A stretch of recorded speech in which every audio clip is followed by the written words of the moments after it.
ورحمة الله وبركاته.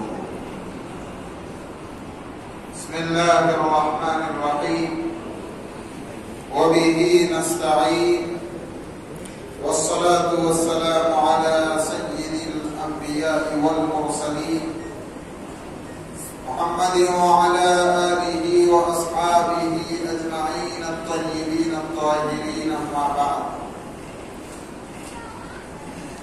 قال الله تبارك وتعالى في كلامه المجيد والفرقان الحميد: أعوذ بالله من الشيطان الرجيم. بسم الله الرحمن الرحيم. يا أيها الذين آمنوا قوا أنفسكم وأهليكم نارا وقودها الناس والحجارة عليها ملائكة غلاظ شداد لا يعصون الله ما أمرهم ويفعلون ما يؤمرون. وعن أبي هريرة رضي الله تعالى عنه قال: قال رسول الله صلى الله عليه وسلم: من يرد الله به خيرا يصب به. صدق الله العظيم وصدق رسوله النبي الكريم، ونحن على ذلك لمن الشاهدين والشاكرين، والحمد لله رب العالمين. بزرگان محترم اور برادران اسلام، اللہ رب العزت نے اس دنیا میں ہم سبوں کو بھیج کر جہاں ہمارے اوپر اپنی آخرت کو سنوارنے کی اور اس کو بنانے کی اور اس کی تیاری کرنے کی ذمہ داری سونپی ہے، وہیں پر اللہ رب العزت نے ہمیں اپنے ماتحتوں کا بھی ذمہ دار بنایا کہ روز محشر آدمی اگر اپنے اعمال کی بنیاد پر، اپنے اخلاق و کردار کی بنیاد پر جنت میں جانے کا مستحق ہو جائے اور اس کے لیے جنت میں داخلے کا اللہ رب العزت کی جانب سے اعلان کر دیا جائے، لیکن اس کے باوجود اس کے ماتحت جو اس کے زیر نگرانی تھے، جو اس کے سرپرستی کے اندر اپنی زندگی گزار رہے تھے، روز محشر وہ لوگ اس کا دامن پکڑ لیں گے۔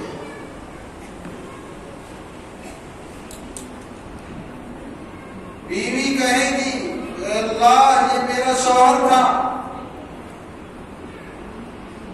یہ خود تو نمازوں کو جایا کرتا تھا، نیک اعمال میں اپنی زندگی گزارنا اس کا مشغلہ تھا، لیکن اس نے کبھی ہمیں اعمال صالحہ کی ترغیب نہیں دی، اس نے کبھی ہمیں نمازوں کی تاکید نہیں کی، اور روز محشر کھڑی ہو جائے گی بیوی شوہر کے خلاف، گرچہ شوہر کے بارے میں جنت میں داخلے کا فیصلہ ہوا ہے، اللہ روک دے گی۔ اسی طرح بہن کھڑی ہو جائے گی کہ اللہ فلاں میرا بھائی تھا، بیٹی کھڑی ہو جائے گی اے اللہ فلاں میرا باپ تھا، ماں کھڑی ہو جائے گی اے اللہ فلاں میرا بیٹا تھا،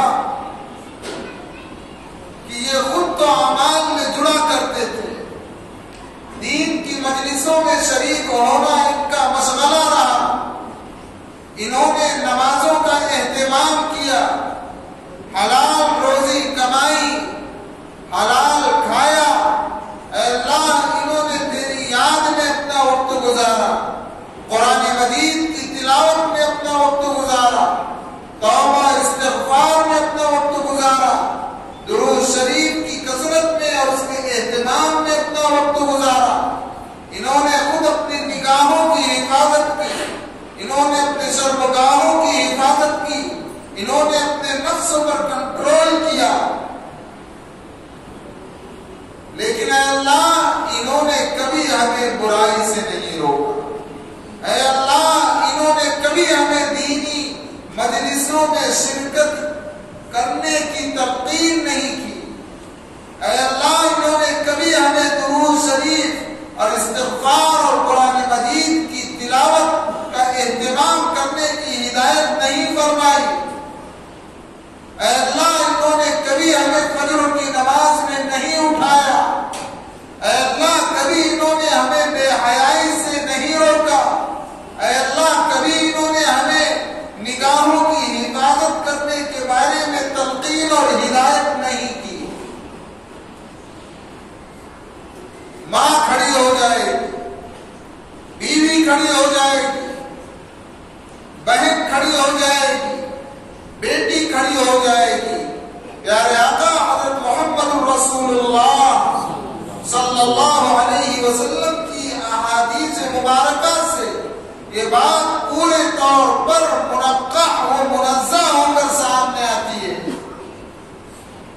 کہ وہ شخص جو اپنے اعمال کی بنیاد پر، اپنے اخلاص کی بنیاد پر، اپنے کردار کی بنیاد پر اور اپنے قرآن مجید کی تلاوت کی بنیاد پر، لوگوں کے حقوق کی ادائیگی کی بنیاد پر، نمازوں کے اہتمام کی بنیاد پر، زکوٰۃ کی ادائیگی کی بنیاد پر، جس کے بارے میں جنت میں جانے کا فیصلہ ہوا تھا، جو زیادہ تر وقت اللہ کے گھر میں گزارتا تھا، لیکن صرف اس وجہ سے کہ اس نے اپنے ماتحتوں کی فکر نہیں کی، اپنے گھر والوں کی فکر نہیں کی۔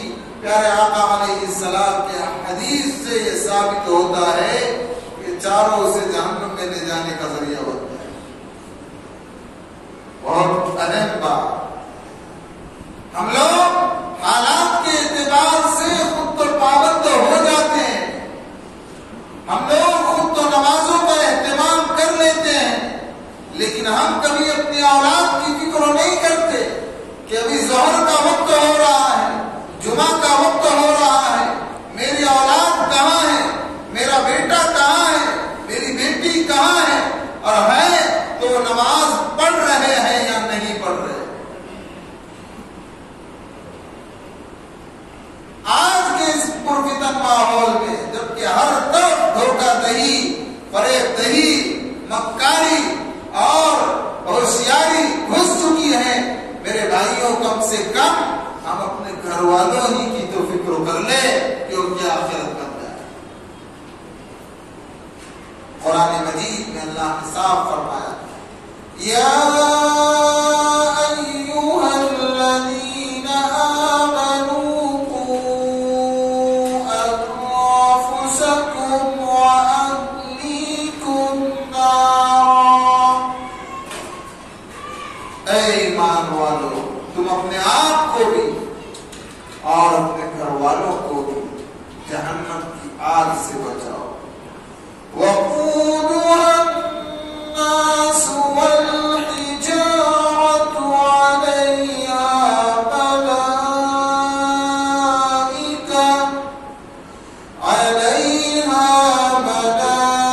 ملائكة غلاظ شداد، جو جس کا ایندھن پتھر اور انسان لوگ ہیں۔ اور وہ آگ کیسی ہے؟ اس پر اللہ تعالیٰ نے سب فرشتوں کو مقرر کیا۔ لا يعصون اللہ ما امرهم ويفعلون ما يؤمرون۔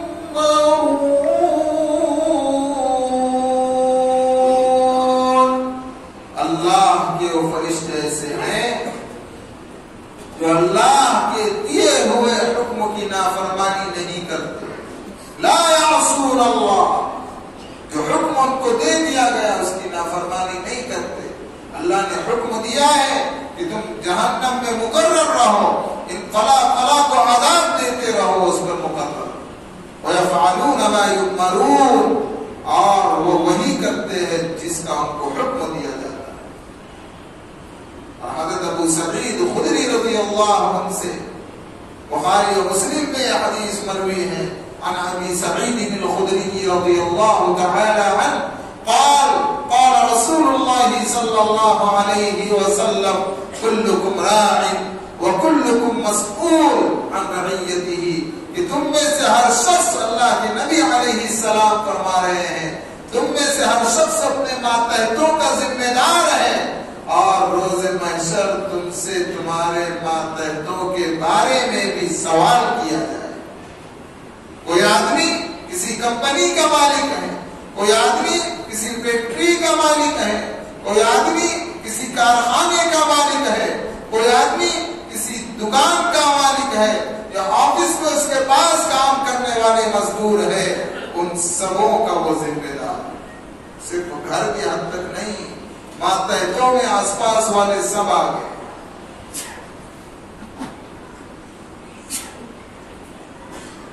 جیسے کسی محلے کی مسجد میں اگر کوئی امام ہو اور اس محلے میں برائیاں ہو رہی ہیں، اللہ تعالیٰ نے کسی امام کو مسجد کا ممبر دیا ہے، تو اب اس امام کی یہ ذمہ داری ہے کہ وہ حق اور باطل کی پرواہ کیے بغیر جو غلطیاں ہیں اس کو صاف صاف بیان کر دے، تاکہ روز محشر وہ محلے والوں کی پکڑ سے بچ جائے. یہ ذمہ داری، یہ ماتحتی ہو گئی. میرے بھائیوں، جو ماحول چل رہا ہے، آپ اپنا جائزہ لیں. آپ دیکھیں گے کہ دنیا پوری مطلب پرستی میں اپنا وقت گزار رہی. کوئی کسی کا ساتھ دینے کو تیار نہیں، کوئی کسی کے ساتھ ہمدردی کرنے کو تیار نہیں. اور اگر آدمی ساتھ بھی دیتا ہے، ہمدردی بھی کرتا ہے، تو بہت کم مخلصین ہیں، ورنہ اکثروں کا مطلب اس کے پیچھے چھپا رہتا ہے. کیا پتا چلا کہ دنیا کی مختصر سی زندگی ہے، 60-70 سال، اور اس کا بھی بھروسہ نہیں. بچے بھی جا رہے، جوان بھی جا رہے. اس مختصر سی زندگی میں جو رشتہ داری کا ماحول تھا اور جو اخلاقیات کا ماحول ہونا چاہیے تھا، وہ سب رخصت ہو گیا. کوئی رشتہ دار کسی رشتہ دار کے کام آنے کو تیار نہیں. کیوں؟ اس لیے کہ جب سامنے والے کو ضرورت پڑے گی تو یہ بھی اس کے کام نہیں آئے، کیونکہ انسانیت اخلاقی پستی میں گر چکی ہے. تو بڑی مشکل سے زندگی کا وقت آدمی لپیٹتے لپیٹتے موت تک پہنچتا ہے، ابد الآباد والی زندگی تک پہنچتا ہے، کہ ہمیشہ ہمیشہ رہنے والی زندگی موت کے بعد کی زندگی ہے. لیکن اگر اس 40, 50, 60 سال کی زندگی میں اللہ کو راضی کر لیا، تب تو ابد الآباد میں خوش ہے. ایمان کے ساتھ گیا، تب تو وہاں جا کر خوشی ملے گی.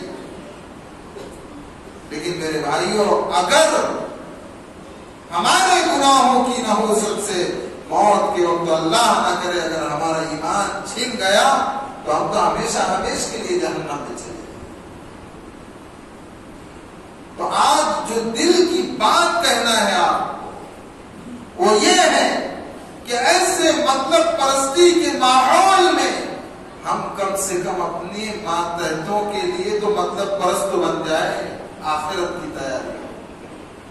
ارے اپنی ماں بہنوں کی فکریں کریں، اپنے گھر والوں کی فکر کرو. کوئی جھگڑا نہیں اس میں. نماز کو پڑھنے کے لیے کسی کو کہنا، اس میں کوئی مسلک کا جھگڑا ہے؟ نہیں.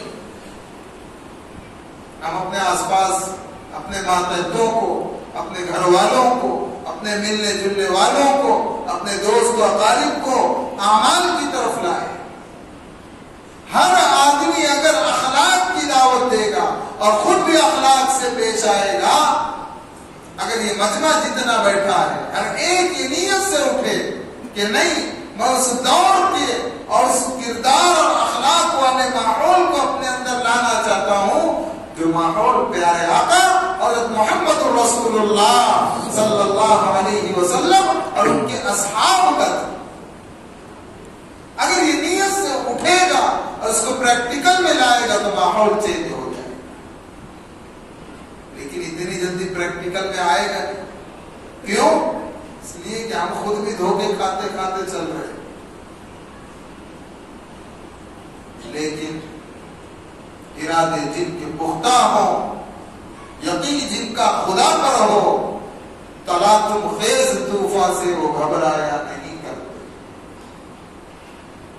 اللہ تعالیٰ نے ایسے لوگوں سے ملایا کہ اگر وہ چاہتے تو دنیا کے اعتبار سے خوب مال و دولت جمع کر سکتے تھے، دنیا کے اعتبار سے بڑے بڑے منصب کو حاصل کر سکتے تھے، لیکن وہ راستے وہاں پہنچنے والے راستے حرام کے تھے، ناجائز کاموں کے تھے۔ تو ہم نے دیکھا کہ انہوں نے سبزی ترکاری کھا کر، کبھی فاقے سے وقت گزار کر اپنے آپ کو بچایا۔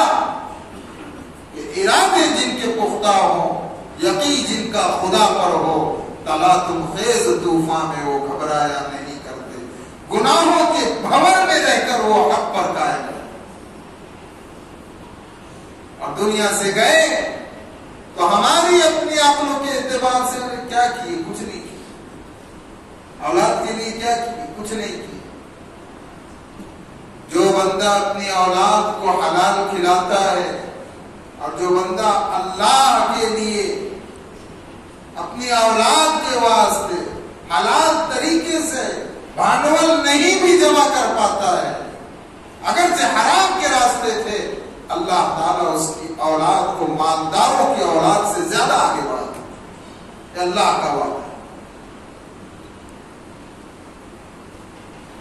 حضرت عمر ابن عبدالعزیز رحمت اللہ علیہ، جن کو عمر ثانی کہا گیا،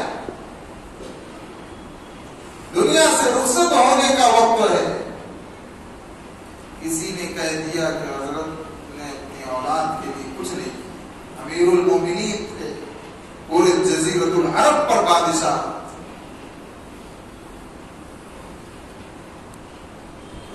تو کہا کہ مجھ کو اٹھا کر بٹھاؤ، اور اس کے بعد میں کہنے لگے کہ اس ذات پاک کی قسم جس کے قبضے میں عمر ابن عبدالعزیز کی جان ہے، کہ میں نے اپنی اولاد کو حلال اور حرام کی تمیز والا علم سکھا دیا، انہیں شریعت کے علوم سے بہرور کر دیا، اور ان کے دلوں میں نے اللہ کی ذات کا یقین اور آخرت کی تیاری کی فکر بھر دی ہے۔ خدا کی قسم مجھے امید ہے کہ میں ان کو تیار کرنے میں ان کے مال و دولت کی فکر نہیں کر سکا، لیکن وہ ذات کی قسم اگر وہ صحیح راستے پر قائم رہیں گے تو اللہ انہیں خود عزت دے گا، اللہ ان کی ٹھوکروں میں مال ڈالے گا، اور اگر وہ راستے سے بھٹک گئے تو میں ایسوں کے لیے مال چھوڑنا نہیں چاہتا۔ تو جن لوگوں نے طعنہ دیا تھا، مورخین نے لکھا ہے کہ ایک وقت آیا کہ عمر ابن عبدالعزیز رحمت اللہ علیہ کی اولاد ان کے دارالحکومہ میں، وہاں کی جامع مسجد کی ممبر کے اوپر عوام کو واضح نصیحت کر رہی تھی، اور ہزاروں کا مجمع سننے والا تھا، لوگوں کے دلوں میں عزت و احترام تھا، اور اسی مسجد کے باہر اس زمانے کے بادشاہ کی اولاد بھیک مانگ رہی۔ تو ہم یہ نہ سمجھے کہ ہم جمع کریں گے تو اولاد کا فیوچر بنے گا، ضرورت کے مطابق کرنے کا حکم ہے، چھوڑنے کے لیے نہیں کہہ رہا، لیکن اپنی اولاد سے ہر ماں باپ کو محبت ہوتی ہے۔ مفسرین نے لکھا ہے قرآن مجید کی ایک آیت کی تفسیر کہ ہر ماں باپ یہ چاہتے ہیں کہ اپنی اولاد کو سب سے اونچی چیز دے جس سے اس کا فیوچر، اس کا مستقبل کامیاب بنے. لیکن اگر آپ لوگ صحابہ کرام کو دیکھیں گے کہ انبیاء کے بعد سب سے مقرب متقین اور خاشعین کی جماعت، اگر ان کو آپ دیکھو گے، تابعین کو دیکھو گے، تبع تابعین کو دیکھو گے، بڑے بڑے محدثین کو دیکھو گے، اولیاء اللہ اور مقربین کو دیکھو گے، تو تم یہ پاؤ گے کہ انہوں نے اپنی اولاد کو دین کا علم سکھایا. کیونکہ انہیں معلوم ہے کہ دین کا علم جب آئے گا تو فکر آخرت آئے گی، اس کا علم اسے تقوی کی طرف کھینچے گا اور اس سے آخرت بھی بن جائے گی. دنیا تو گزرنے والی، ہمیشہ رہنے والی زندگی کون سی؟ موت کے بعد کی زندگی. ہم لوگ اپنی اولاد کی فکر کرتے ہیں کہ 60-70 سال کی زندگی کے لیے، لیکن حقیقی معنوں میں اگر ہمیں اپنی اولاد سے محبت ہے، اپنے ماتحتوں سے محبت ہے، اپنے گھر والوں سے محبت ہے، اپنے مزدوروں سے محبت ہے، اپنے دوستوں سے محبت ہے، اپنے رشتہ داروں سے محبت ہے، تو ہم انہیں دین کا علم سکھائیں گے، دین کا علم دیں گے، انہیں آخرت کی تیاری کی تلقین کریں. کیوں؟ میرے بھائیوں، ہم نے 1 بنگلہ 2 بنگلے 3 بنگلے جمع کر دیا، پورا پونا خرید کر اپنے بیٹے کے نام کر دیا، لیکن یہ مال اس کے کام آئے گا اس کی موت تک. اس کے بعد ہمیشہ رہنے والی زندگی موت کے بعد کی. اگر دین نہیں سکھایا تو اس مال کے نقشے میں رہ کر وہ اس مال کو اللہ کی نافرمانی کے کاموں میں لگا. لیکن اگر ہم نے اپنے بچے کو دین کا علم سکھایا، اس کی اخلاقی تربیت کی، وہ اللہ کے سامنے جھکنے والا ہوگا. اور اولاد ماں باپ کے لیے ثواب جاریہ ہے. ایک بچے کو، ایک باپ کو عذاب ہو رہا ہے قبروں میں، اچانک فرشتوں کو حکم ہوا کہ رک جاؤ. فرشتوں نے کہا اللہ کیا بات ہے؟ کہا کہ جس وقت اس کا انتقال ہوا تھا اس کے بعد میں اس کے گھر میں ایک بچہ پیدا ہوا، اور آج اتنے سال گزر گئے، آج اس بچے نے مکتب میں جا کر، انجمن میں جا کر بسم اللہ کہہ دیا. میری عزت و جلال کی قسم، جس معصوم ہوٹوں سے جس بچے نے میرا نام لیا ہے، مجھے شرم آتی ہے کہ اس کے باپ کو آتا. میرے بھائیوں، اپنے اولاد کو دیندار بنا. اس مطلب پرستی کے ماحول میں نہیں کسی کے بن سکتے، کم سے کم اپنے گھر والوں کے بن جاؤ. اگر تمہیں سچی محبت ہے اپنے گھر والوں سے تو ان کی دینی تربیت کرو. کہاں چلا گیا ماحول؟ اب لوگ کہاں نظر آتے؟ دور دور تک نگاہیں دوڑائے تو ہر جگہ فریب دہی، دھوکہ دہی، مخلصین مٹھی بلکہ انگلیوں پر گنے جانے والے. اللہ ہم سبوں کی حفاظت فرمائے. تو میرے بھائیوں، ہم لوگ جہاں پر اپنی آخرت کی تیاری کے لیے ذمہ دار ہیں، آج یہ بات کہنی تھی کہ ہم اپنے ماتحتوں کے بھی ذمہ دار ہیں، اپنے گھر کے ماحول کی ہم فکر کرنے والے بنے. اور یاد رکھے من یرید اللہ بہ خیرا یصب بہ، اللہ تعالیٰ جس بندے سے محبت کرتا ہے اسی کا امتحان لیتا ہے. اگر ہمیں اپنے گھر والوں کو نمازوں کا پابند بنانے میں تکلیف ہو رہی ہے، اس پر صبر کرے، اس پر بھی ثواب.